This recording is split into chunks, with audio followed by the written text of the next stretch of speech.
오늘 이 밤에 나오신 여러분들을 주님의 이름으로 축복합니다. 오늘은 1월 4일 수요일 저녁입니다. 요즘 날씨가 춥습니다. 내일 모레면 소환이지요. 그렇지만 앞으로 이 추운 날씨도 보름에서 한 20일만 지나면 매서운 추위가 꺾이고 점점 더 해가 길어지고 점점 더 봄으로 가까이 가게 됩니다. 그러니까 여러분 이 겨울을 하나님 은혜 가운데 누리시고 추위도 이겨내시고 더욱 강건하시기를 주의 이름으로 축복합니다. 우리 찬송가 193장인데요. 한번 불러보겠습니다. 193장이거든요.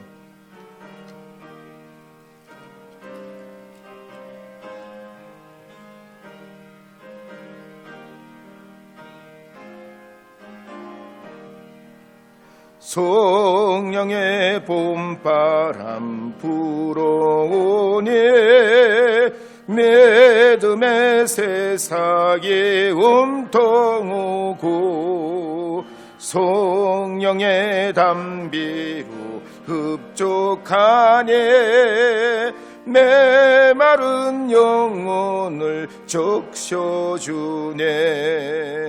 불같은 성령의 마시네. 마음의 기쁨 넘쳐나네.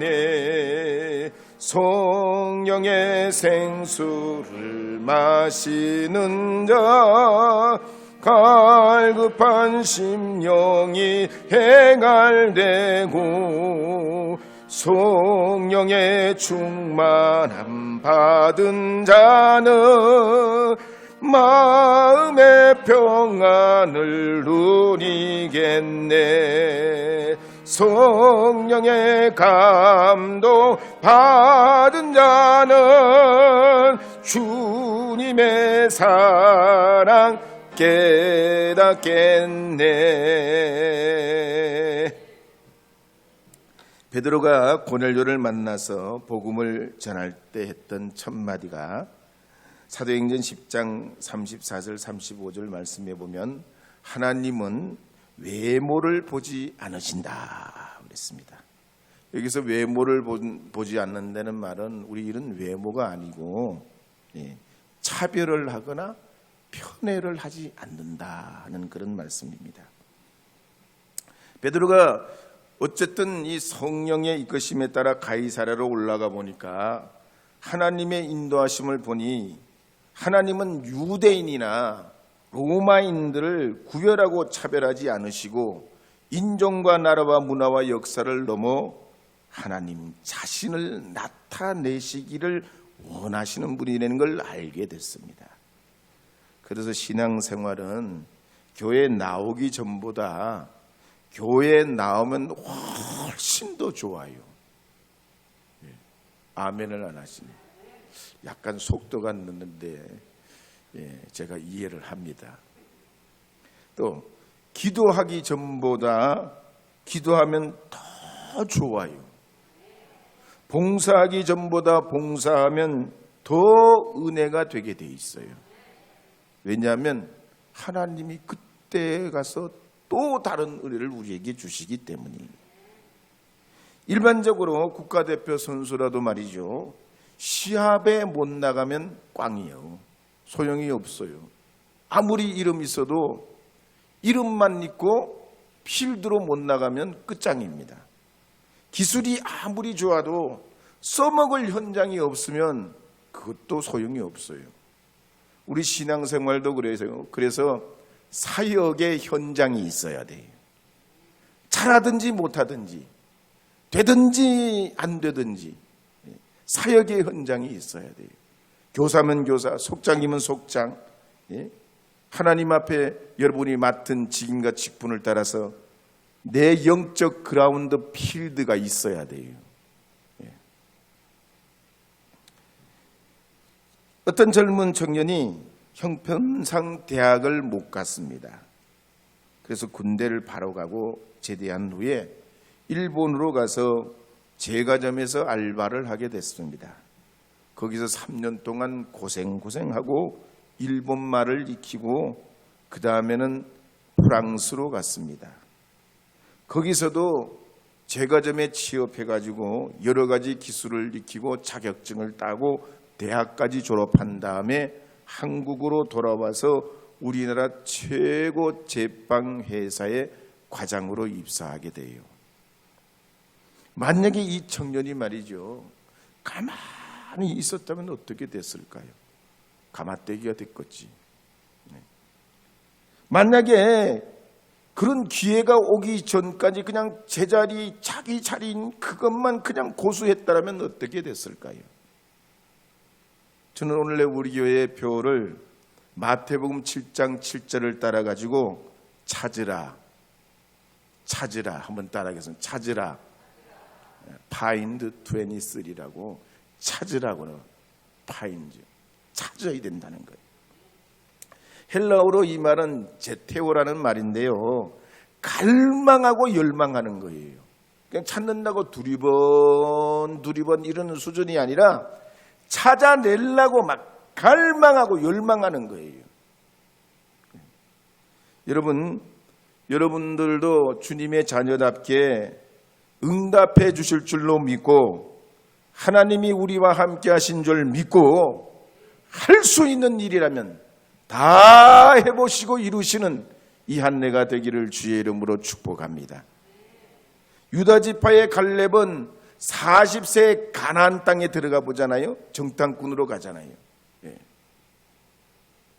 그런데 85세가 됐을 때도 그 꿈을 버리지 않고 가나안 땅 초입에 들어섰을 때 뭐라고 합니까? 이 산지를 내게 달라는 거예요. 헤브론의 그 험악한 산지, 다른 사람들이 가지 않겠다면 내가 가겠다고 선언을 하면서 이 갈렙이 앞장서 나갑니다. 우리 구주 예수님께서도 그러셨죠. 높고 높은 하늘 보좌에만 앉아 계시지 아니하시고 인류를 위한 꿈을 포기하지 않으십니다.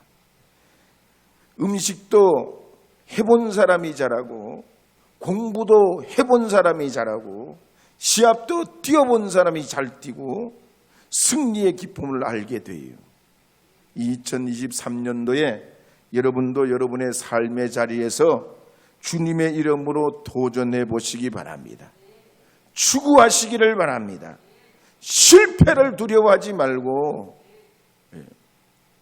꼭 도전해서 성취하시기를 주의 이름으로 권면드립니다. 나의 등 뒤에서 한번 찬양 불러보겠습니다. 복음성가.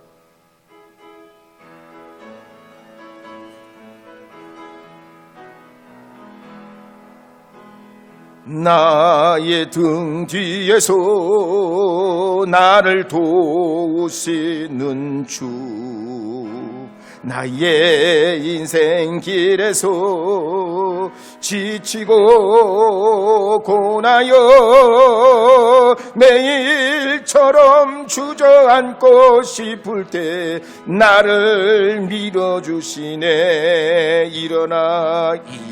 일어나 걸으라, 내가 새 힘을 주리니.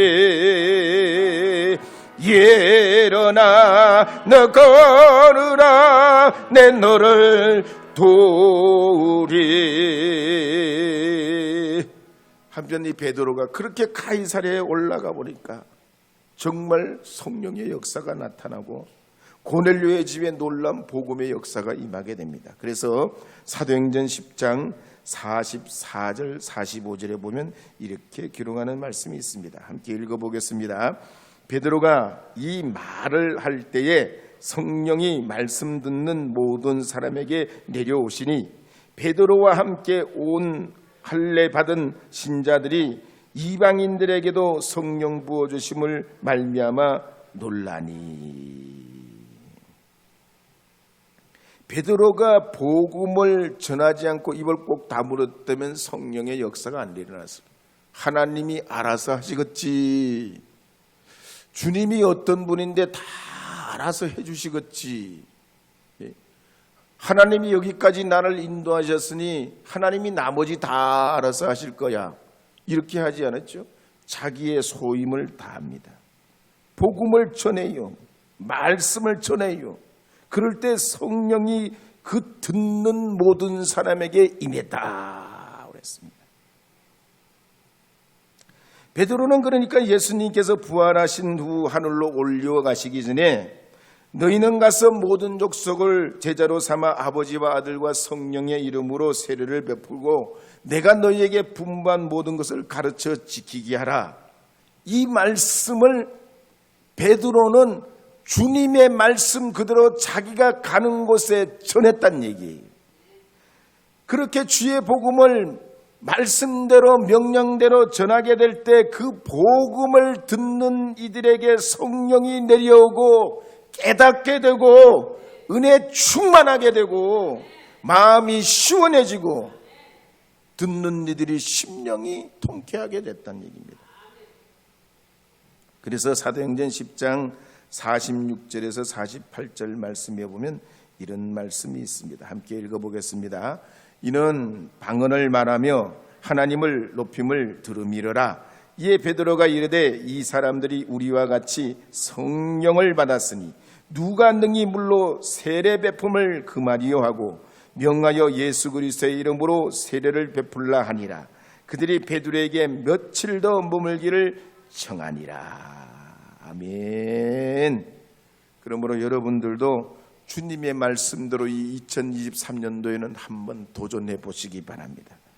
특별히 예수님이 여러분의 구주이신 줄 믿고 인정하고 복음이신 예수 그리스도와 함께 하려고 애써 보시기 바랍니다. 그러면 하나님께서 살아계신 증거를 여러분의 삶 속에 일터에, 가정에, 직장에, 사업에 하나님께서 나타내어 주셔서 베드로에게 함께 하셨던 우리 주님께서 여러분과도 함께 하시는 줄 깨닫게 해 주실 줄로 믿습니다. 그런 체험이 있게 될 줄 믿습니다. 나의 등 뒤에서 한 번 더 불러볼게요. 나의 등 뒤에서.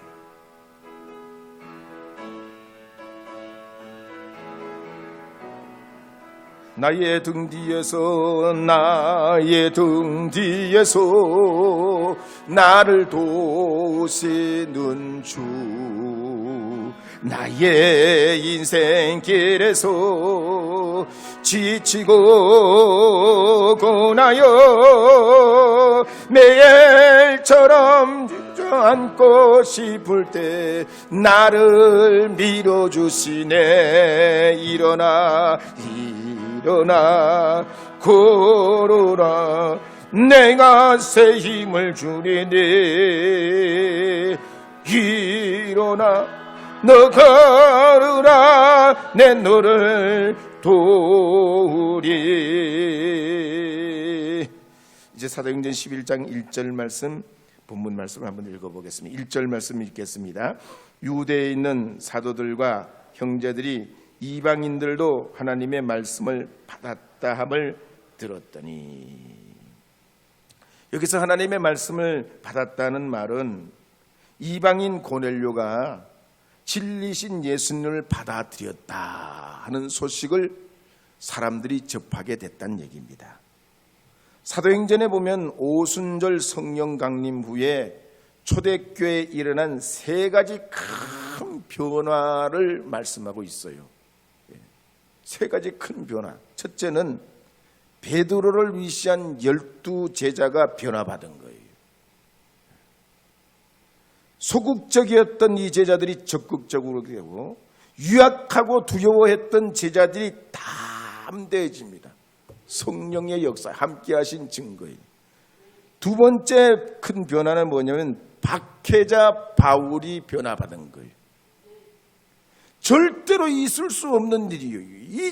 이거는 소설에도 없고 상상하기도 어려운 일이에요. 이 박해자 바울이 변화받아가지고 하나님의 종이 되고 이방인의 사도가 된다는 건 이건 꿈에도 꿀 수 없는 일이에요. 두 번째 큰 변화예요. 세 번째 큰 변화는 뭐냐? 이방인 고넬료에게도 성령이 임하고 복음이 전파됐다. 이제 복음이 유대인 민족을 넘어가지고 세계화되기 시작했다 하는 걸 보고하고 있습니다.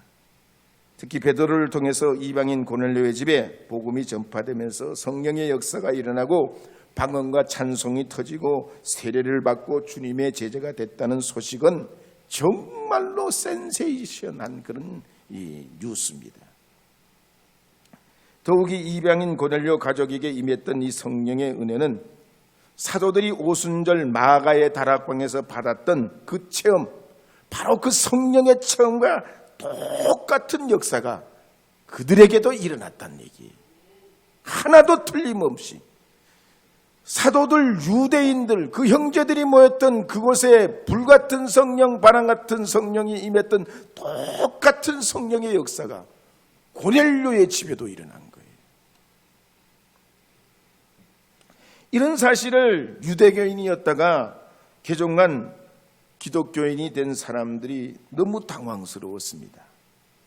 하나님의 구원은 택함받은 이스라엘 사람들에게만 일어나야 되는데 수백 년 동안 이스라엘을 괴롭혔던 우상에 빠져 살던 저 이방인들에게 심판의 불이 내리지 않고 성령의 불이 내렸다는 건 정말로 놀라운 일이에요. 그러니 베드로가 그 불결한 이방인 고넬료의 집에 들어가서 복음을 전했으니 이 개종한 유대교인들, 기독교인이 된 유대교인들이 베드로에게 대놓고 불결하다, 신앙의 줏대가 없다고 비난했습니다. 그래서 사도행전 11장 2절 3절 말씀에 보면 이렇게 기록하는 말씀이 있습니다. 함께 2절 3절 말씀 읽어보겠습니다. 베드로가 예루살렘에 올라갔을 때 할례자들이 비난하여 이르되 내가 무할례자의 집에 들어가 함께 먹었다 하니. 옛날이나 지금이나 변화의 정점에 선다는 건 외줄타기입니다. 항상 그렇잖아요. 폭풍과 맞서듯이 맨 앞에 나가는 사람은 항상 외줄타기, 위태위태하고 불안불안해요. 도전하는 사람들에게 있는 항상 동일한 겁니다. 그러나 도전하는 사람은 그 불안과 두려움을 이기고 첫 번째 성취하는 사람이 돼요.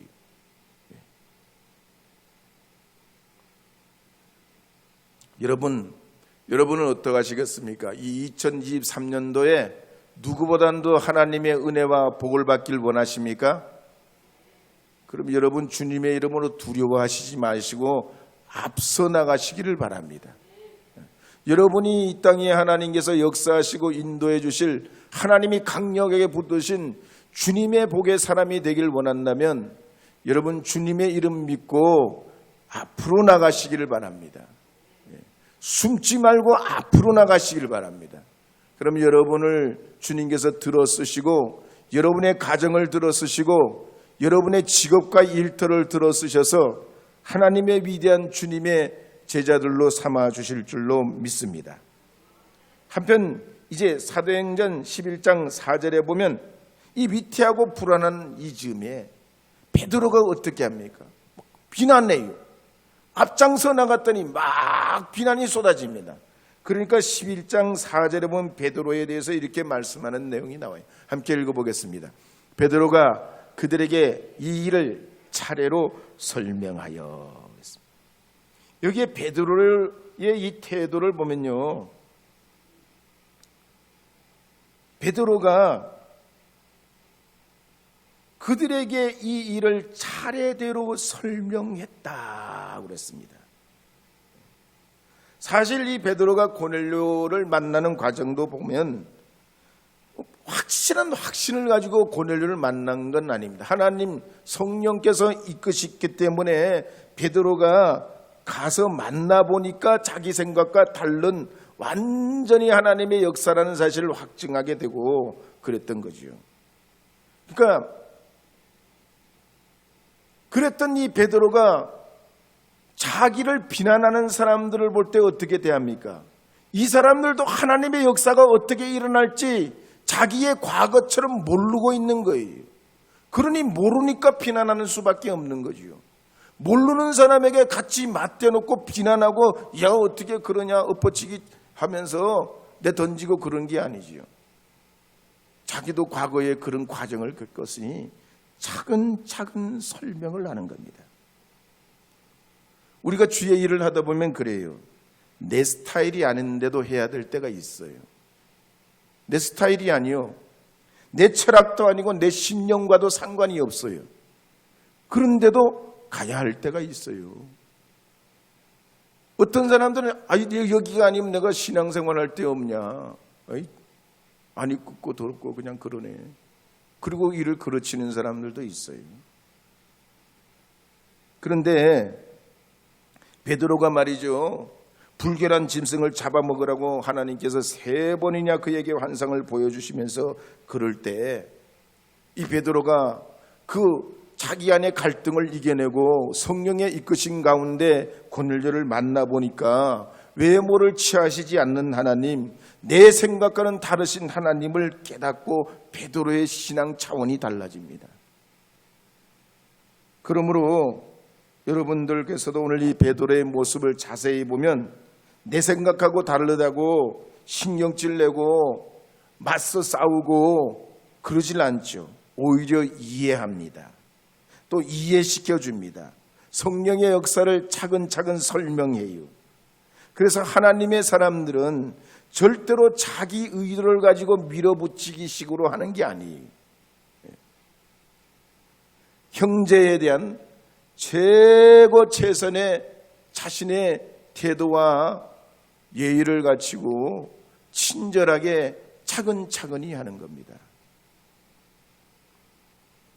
여러분, 이 2023년도에 여러분의 삶에서 하나님의 평안과 은혜를 경험하고 이루어 가려면 하나님의 그 위대하심을 믿고 나도 옛날엔 그랬어. 한번 따라하겠습니다. 나도 옛날에는 그랬어.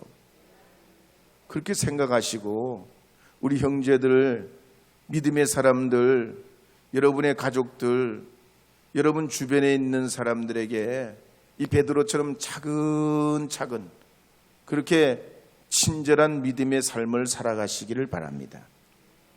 10년 전에 슈퍼스타 K3에서 최종 1위를 했던 가수 임윤택 씨가 위암 4기로 죽게 됐어요. 이분이 세상 떠날 때 주변 사람이 임윤택 씨에게 마지막으로 부르고 싶은 노래가 뭐냐 물어봤어요.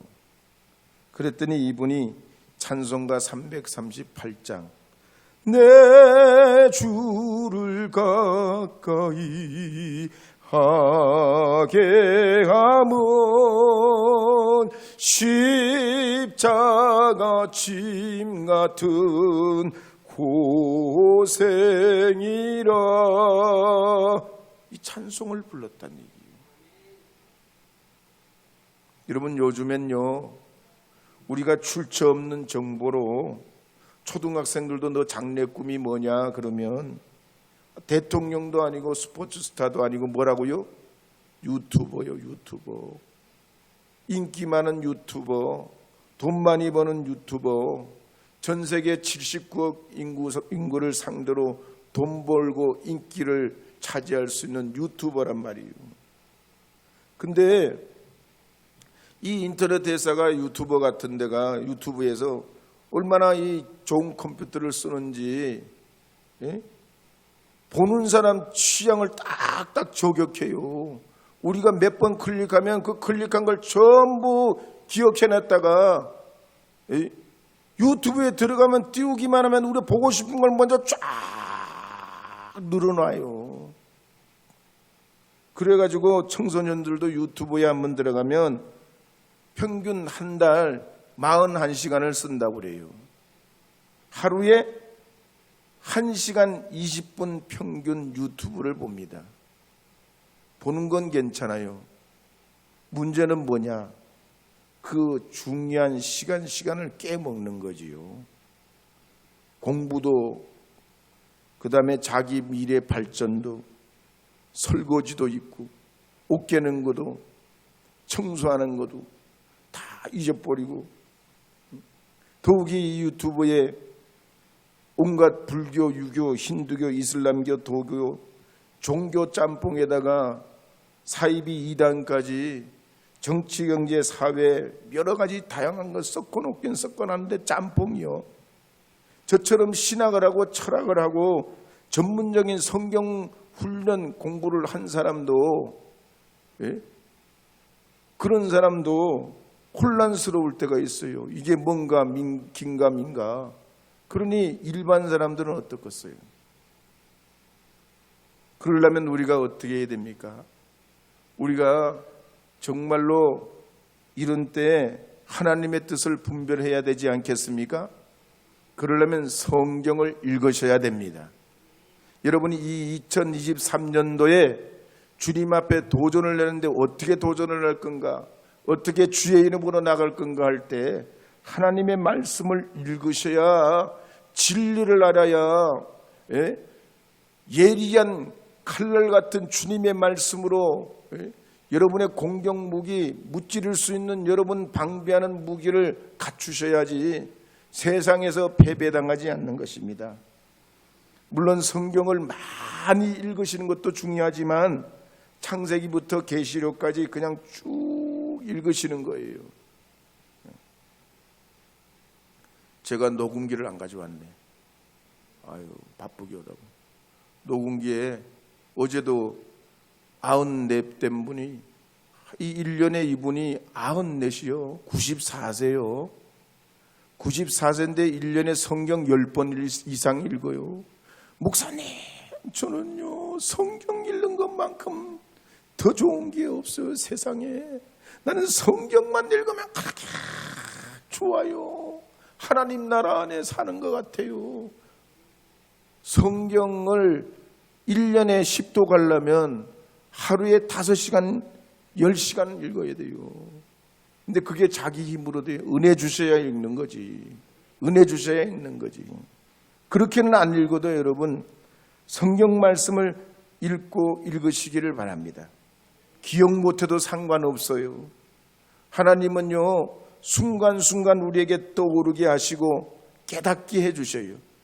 새까맣게 잊어버려도 어느 순간 되면 성령께서 여러분의 마음속을 주장하셔서 기억나게 하신다니까요. 그래서 세상의 헛된 지식, 쓰레기 같은 정보들 헷갈리게 하는 걸 분별해내야 될 줄로 믿으시기 바랍니다. 두 번째로 우리가 하나님의 뜻을 이 베드로처럼 알고 선포하려면요, 성령을 사모하며 기도하는 겁니다. 여러분 기도할 때 어떻게 기도하세요? 하나님 이거 해주시고요, 저거 해주시고요, 하나님 요것도 해주세요. 이렇게 기도하면 하나님이 굉장히 귀찮으신 거 아닌가? 전 세계 79억 인구가 맨날 소원을 들어달라고 그러면 하나님 언제 바빠가지고 다 들어주냐 그러는 분도 계세요. 그러나 그렇지 않습니다. 여러분이 하나님 앞에 기도하실 때는 어린아이와 같이 기도하시면 돼요. 순전한 마음으로 내 죄도 회개하고 용서도 빌고 부족합니다, 연약합니다, 아픕니다, 고쳐주세요, 불쌍히 여겨주세요, 은혜 주세요, 해결해 주세요, 내 고민을 들어주세요, 우리 자녀의 앞길 열어주세요, 취업도 열어주세요, 직장도 주세요, 수입도 주세요, 월급도 더해주세요. 하나님 이번 달에는 10만 원밖에 못 벌었는데 다음 달에는 15만 원, 20만 원 되게 해주세요. 그런데 안 돼서 왜 하나님 왜 15만 원, 20만 원 안 줘요? 누구는 주는데 나는 왜 안 줘요? 한번 따져보세요. 주님 응답해 주신다니까요. 기도는 이렇게 순수하고 또 정직하게 기도하시면 그 기도를 주님께서 받으시어서 보리떡 5개 물고기 2마리를 들어서 5병이어의 기적이 나타나게 하셨듯이 하나님께서 반드시 여러분의 기도를 들어서 주시는 줄 믿으시기 바랍니다. 오늘 우리에게 주시는 하나님의 그 위대하고 놀라운 일들을 이미 우리로 하여금 믿음의 복을 받으라고 베드로를 통해 초대교회를 통해 교회와 성경의 역사를 통해 가르쳐 주셨습니다. 이제 우리 앞에 놓여있는 2023년도에 여러분들도 새로운 미래를 헤쳐나가고 도전하시고 주의 이름으로 선포하시고 그 명령에 따라 살려 하시고 주의 말씀 진리를 가지고 나아가시게 되면 도우시는 하나님, 역사하시는 하나님, 되게 하시는 주님께서 여러분의 삶을 주장하여 주실 줄 믿습니다.